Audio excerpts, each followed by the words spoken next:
Hi everyone! Today I'm going to make a 3 chocolate tart, and it would be not much of making but assembling. I have here my fully baked short crust base.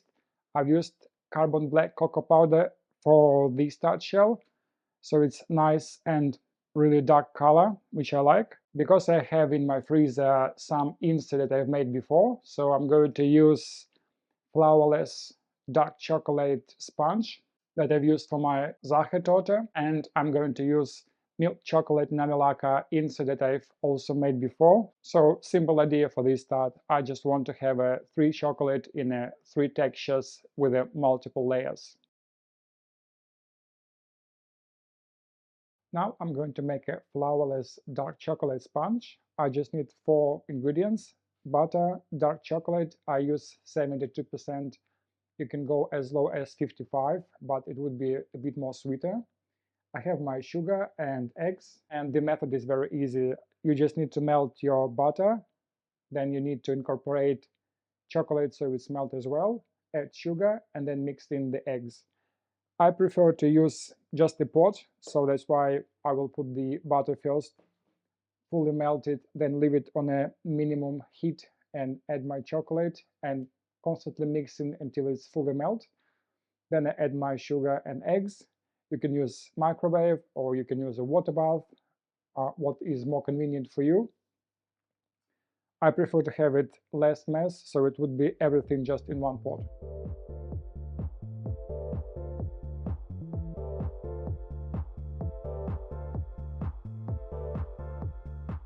You don't need to heat it up this mixture too much, so you're not burning the chocolate and you're also not cooking the eggs that you're going to add. So after adding sugar, temperature of my chocolate mixture is around 45 degrees, so it's safe to add eggs. And it's easy to use a whisk. And finally, you should get consistency like this one. So I have my silicone molds with the approximate size of the tart shell that I'm going to make. And I'm going to use the smaller one for my mousse cake. Preheat your oven to 165 fan forced and bake approximately 15 to 20 minutes.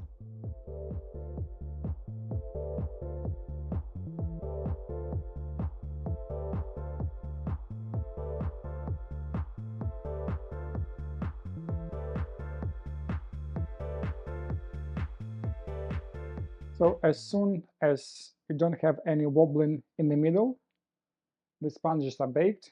Basically, it's nothing to bake here apart of the egg. We don't have any flour, so that's why it doesn't take long time.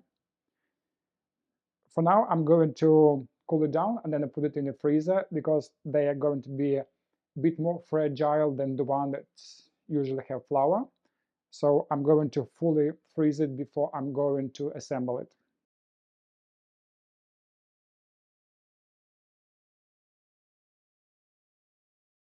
Let's make a vanilla and white chocolate chantilly cream. This one is perfect for assembling tarts and also for piping. Just a few ingredients, one part of the cream in my pot, and I'm going to heat it up together with the honey. You can skip the honey. Honey just helps crystallization for the chocolate.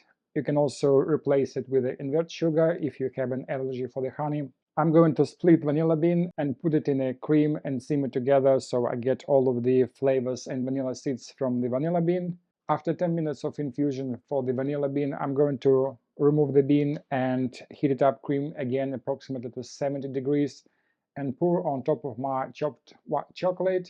So I will melt it completely and blitz it with a stick blender, and then I'm going to pour my cold cream and blitz it again. Then I will leave it to set overnight in the fridge and whip it the next day and assemble my tart. With a jug tool like this, you can just put the lid on top, or if you use a shallow container, you can put the cling wrap on top and leave it in the fridge overnight.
The Three Chocolate Tart now has been defrosted. I'm going to arrange some chocolate decoration before the crosscut.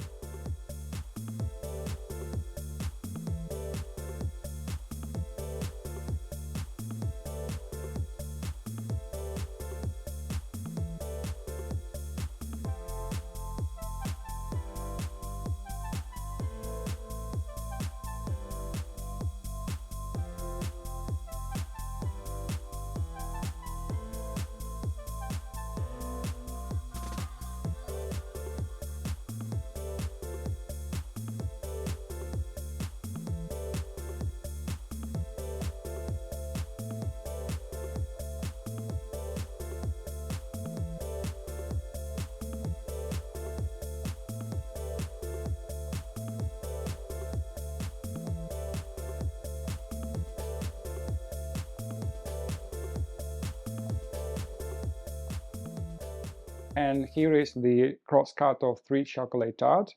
Each of chocolate has its own texture. It's a dark chocolate baked ganache, milk chocolate mousse, and white chocolate and vanilla whipped chantilly.